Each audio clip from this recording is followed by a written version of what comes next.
ótimo dia a você que acompanha a programação da Guardiã da Notícia em áudio e vídeo para todo o Brasil. Eu converso agora ao vivo, direto de Brasília, com o general Santos Cruz, ele que fala aqui conosco um pouquinho sobre a situação do cenário nacional. General, o senhor deixou o governo há cerca de 2 anos, eu queria que o senhor comentasse um pouquinho qual é a sua avaliação de como o Brasil vive nesse momento.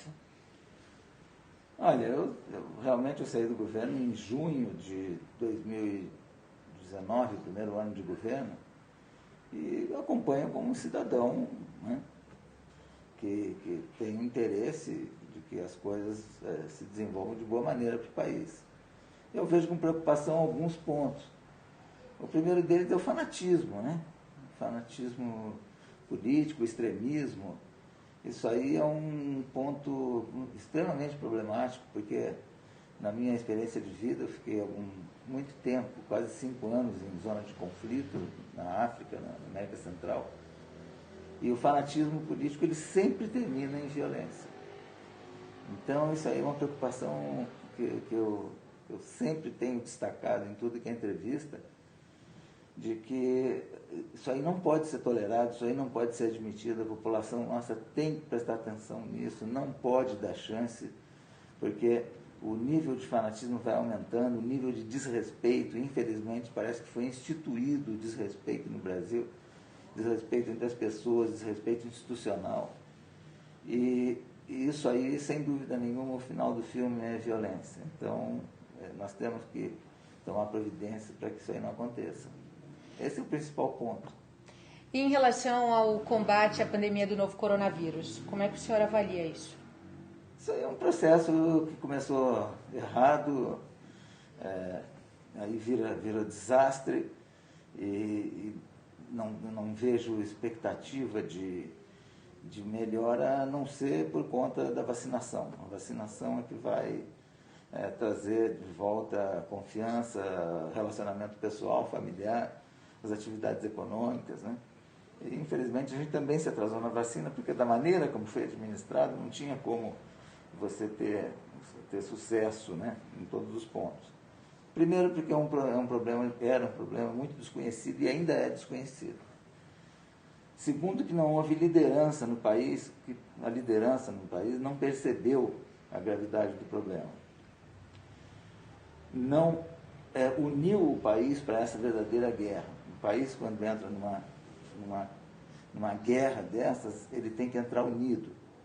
E foi o contrário, a desunião é o que é a tônica do processo, onde a pessoa que tinha que liderar se sentiu mais confortável em não assumir a responsabilidade e passar isso para governadores, para prefeitos, etc. Esse pessoal tinha que ser chamado, tinha que ser orientado para abandonar suas posições políticas temporariamente e todo mundo cruzar unido. E isso aí não aconteceu. Então, a partir da hora que você não tem isso, você tem uma série de distorções, você tem um processo desastroso, ou não tem processo nenhum. Hoje a gente vê aí na imprensa aí, a CPI acontecendo, onde você, em vez de definir responsabilidades, tem discussões técnicas acerca de cloroquina, de medicamento, né? O Brasil tem uma comunidade de gente técnica, uma comunidade científica muito boa, que podia ter sido mobilizada para auxiliar o governo tecnicamente, mas o governo não mobilizou esse auxílio técnico. Então, hoje é ponto pacífico, hoje precisamos de vacina, estamos atrasados nessa vacina, podia estar um pouco melhor, e agora tudo depende da vacinação. E o senhor tem esperança? Eu acho que sempre é tempo de você voltar atrás, mas eu não vejo não tenho nenhuma expectativa de que a autoridade vai voltar atrás, reconhecer alguma deficiência, mobilizar o pessoal, a comunidade científica.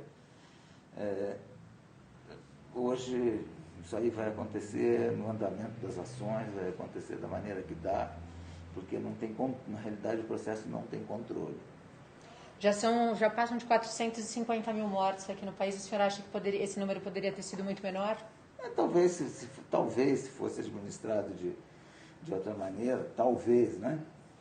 A vacina talvez também pudesse ter um volume maior de vacina, começar um pouquinho antes, ou ter um volume maior disponível, né? Não dá para você responsabilizar as pessoas pessoalmente por causa disso, mas o processo foi muito mal conduzido. Então, não é o caso de apontar, mas o governo realmente não conseguiu bater no peito e dizer a responsabilidade é minha, vamos todo mundo junto e eu vou dar a direção do barco. E por fim, eu queria que o senhor falasse um pouquinho sobre o ano de 2022. O senhor tem alguma pretensão política? O senhor pensa em fazer parte do processo eleitoral? Olha, eu me lancei um pouco mais assim em público. Foi no meio do ano passado, quando eu vi que estavam tentando arrastar o exército para a política. Então eu comecei a aparecer mais na imprensa porque eu vi que estavam tentando arrastar o exército para a política. Isso é uma coisa desastrosa, isso é um desastre para o país, para a instituição Força Armada, para a instituição Exército. Isso aí é uma traição para a instituição.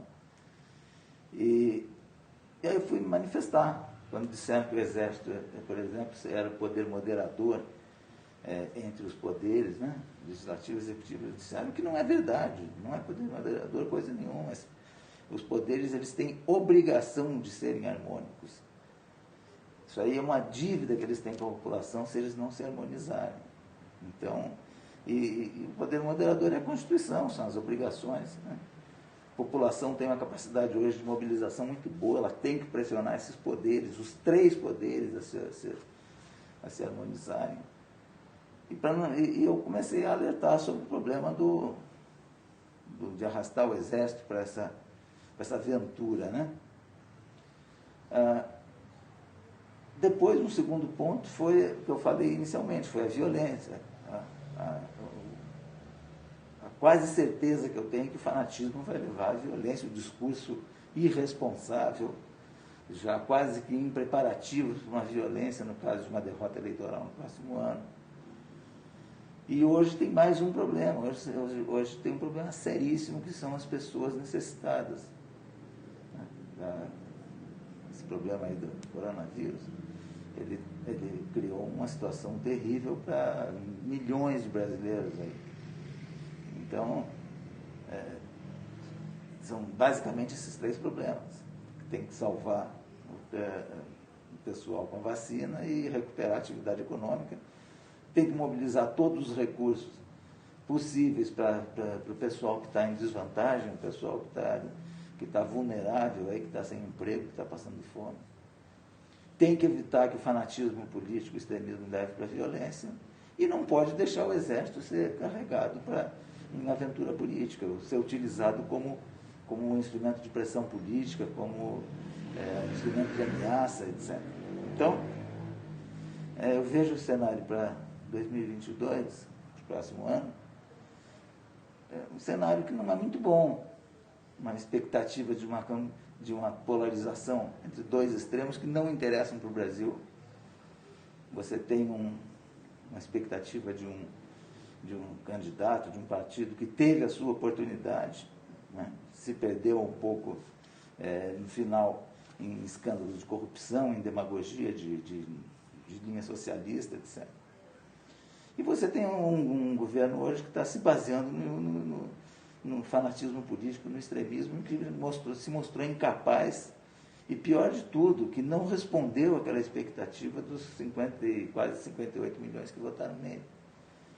Que votaram com uma grande expectativa. O governo chegou com uma expectativa muito boa, legitimamente eleito, poderia ter feito muita coisa, e para mim se perdeu na irresponsabilidade, na falta de preparo, no fanatismo de um pequeno grupo. Né?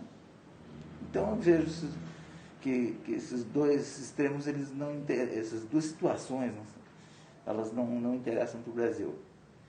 Tenho esperança de que em pouco tempo alguma opção mais razoável, mais equilibrada, e que promova a união nacional, que ela apareça, né? Normalmente a situação ela faz aparecer isso aí. E eu vejo muita gente ansiosa para que isso apareça, mas isso aí vai aparecer na hora certa. E o senhor se sente preparado para participar desse processo? Eu sou um cidadão que estou preparado para qualquer coisa. Agora, nunca tive interesse político, não. Meu interesse não é político, pessoal. Eu não tenho interesse pessoal. Eu não preciso de nada. O governo, para mim, o governo tem que se dedicar às pessoas mais necessitadas, principalmente aqueles mais pobres, ao país como um todo, e não pessoas da minha situação. A minha situação é muito confortável. Eu estou aposentado, eu não vivo de maneira confortável, não tenho nada para reclamar, né? Tenho um plano de saúde bom do Exército. Então, não tenho nada a almejar. Agora, hoje eu não sou filiado a partido político. No Brasil, infelizmente, não tem candidato independente, né? A gente está vendo aí, por exemplo, no Chile, agora teve uma eleição onde os candidatos independentes fizeram um grande número de cadeiras. Então, mas o Brasil não tem. Então, você tem que acabar se filiando a um partido político se você quiser participar de eleições. Eu tenho alguns convites de partidos políticos, ainda não me defini por nenhum, portanto, não sou filiado a nada. Hoje, tecnicamente, eu não posso participar de nada. Mas isso aí tem prazo. Isso aí eu vou deixar mais para frente. Hoje eu não estou mobilizado emocionalmente para ficar analisando qual partido que eu vou aceitar. Mas o senhor se filiaria a um partido político? É a única maneira que você tem se quiser se candidatar a alguma coisa. Mas também eu posso me filiar e não me candidatar a nada, simplesmente ficar filiado, né? O meu interesse maior não é eu me filiar e eu ser o candidato. Meu interesse maior é alertar a sociedade brasileira que as duas opções que nós temos hoje são péssimas. Esse é o meu interesse. Obrigada. Tá, muito obrigado. Você acompanhou, então, o General Santos Cruz, ao vivo na programação da Guardiã da Notícia, direto de Brasília. Eu volto a qualquer instante para você, que acompanha em áudio e vídeo para todo o Brasil, a guardiandanoticia.com. Nós somos a maior rádio digital com jornalismo regional do estado de São Paulo.